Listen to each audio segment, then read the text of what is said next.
5 Other People I Worship by Krishna's Mercy. Vatsan munchan kvachid samaye, krosha sanjatahas, steyam swadvatyat dadhipaye, kalpitaye, steya yogaye, markan bhokshyan, vibhajati, sachennati, bhandam bhinnati, dravyalabhe sagraha kupito, yatyupkroshya tokan. Quote, Our dear friend Yashoda, your son, sometimes comes to our houses before the milking of the cows and releases the calves, and when the master of the house becomes angry, your son merely smiles. Sometimes he devises some process by which he steals palatable curd, butter, and milk, which he then eats and drinks. When the monkeys assemble, he divides it with them, and when the monkeys have their bellies so full that they won't take more, he breaks the pots. Sometimes, if he gets no opportunity to steal butter or milk from a house, he will be angry at the householders, and for his revenge he will agitate the small children by pinching them. Then, when the children begin crying, Krishna will go away. Shrimad Bhagavatam 10:8-29. It should be understood that the people offering the criticism are quite ignorant as it pertains to the subject matter.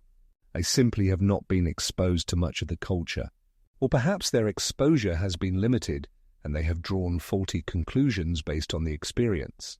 Nevertheless, the criticism is so common that the following has certainly been heard by many. Oh my goodness, those people are so weird. Do you see what they do in the name of religion? They literally worship cows. I am not kidding you. Those animals that end up on our dinner table. Not our cats or dogs, mind you.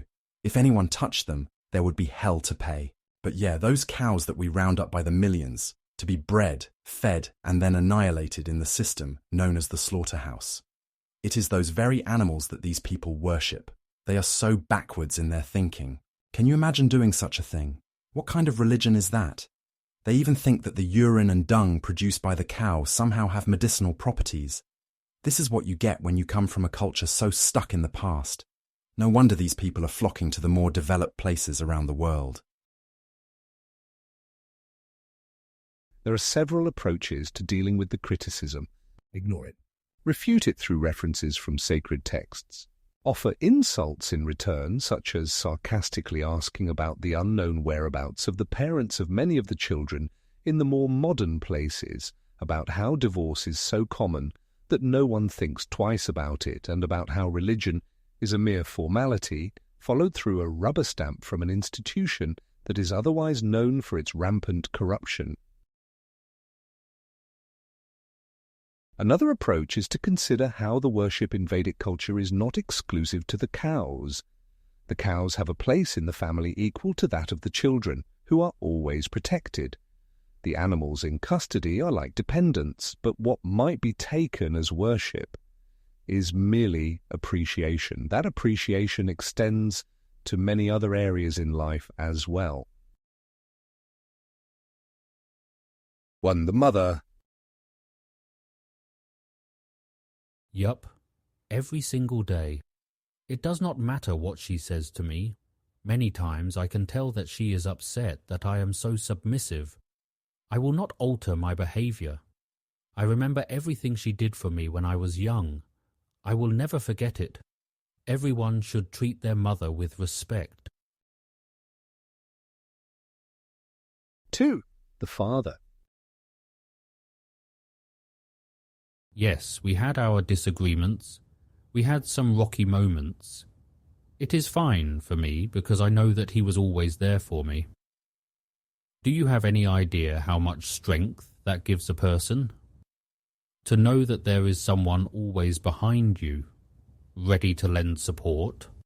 I will do as much as I can now to repay the favor. No one had to teach this to me. Quote, Ajamila repented his negligence in performing his duty to his wife, father, and mother.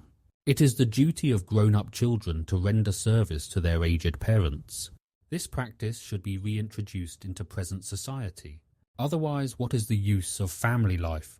Proper family life means that the husband should be protective, the wife chaste, and the children grateful to their father and mother. Children should think, my father and mother gave me so much service. When I was unable to walk, they carried me. When I was unable to eat, they fed me. They gave me an education, they gave me life. A bona fide son thinks of ways to render service to his father and mother. Srila Prabhupada, A Second Chance, Chi 8, June 17. 3. The teacher. The Sanskrit word guru specifically applies to three people, the mother, the father, and the spiritual guide.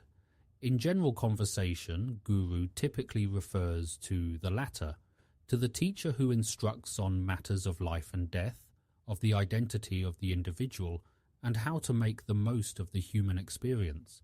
This instruction has a value that cannot be measured. It is as adokshas as the person referred to as adokshas.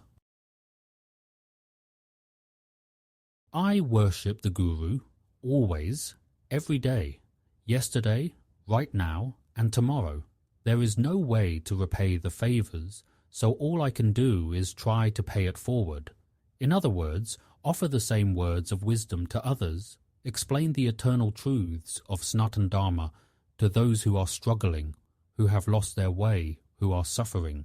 I will try to explain those truths in a way that people can understand. This is the least I can do to honor my Guru. 4. The controllers of nature. This tradition dates back to the beginning of time, as we know it. We are limited in our understanding, as time is actually infinite in both directions. We follow yagya. This is the way to please the controllers of nature. You think we are crazy to honor people that we cannot see. You think we are merely making up this idea of gods or devas, but I think it is mythology to think that the seed randomly produces fruit. It cannot be chance that configured the seed to produce exactly to specification in a repeat manner across thousands of years. We worship the devas because we need them. They are worthy of respect. Annad bhavanti bhutani parjanyad anna sambhavah yagyad bhavati parjanyo yagyah karma samudbhava. Quote, all living bodies subsist on food grains, which are produced from rain. Rains are produced by performance of yagya, sacrifice, and yagya is born of prescribed duties. Lord Krishna, Bhagavad-gita 3:14. 5. The butter thief. You tell us to fear God. We should be in awe of His amazing power. We should be on the lookout for His wrath. We should not raise His ire, stoke the fire of vengeance with our brazen dismissal of morality and virtue. That is fine and good, but we worship God as the greatest thief of all. We worship someone who does more than sit back and watch from the sidelines. Rather, He is kind enough to interfere in the lives of His greatest supporters. While they are preoccupied with household affairs, He intrudes. He enters homes without invitation, sneaks into the storerooms, and takes as much butter as He wants. He offers the excess to monkeys. If things don't go according to plan, He causes more trouble by pinching babies and leaving a mess. He does all this without shame. We worship Him for this kindness, for this love, and for this attention. We hope that He may intrude in every future lifetime that we experience. In closing, Too preoccupied to see, but taking initiative does he, breaking through storeroom's seal for precious butter to steal, perhaps then to monkeys giving, most famous bandit here living.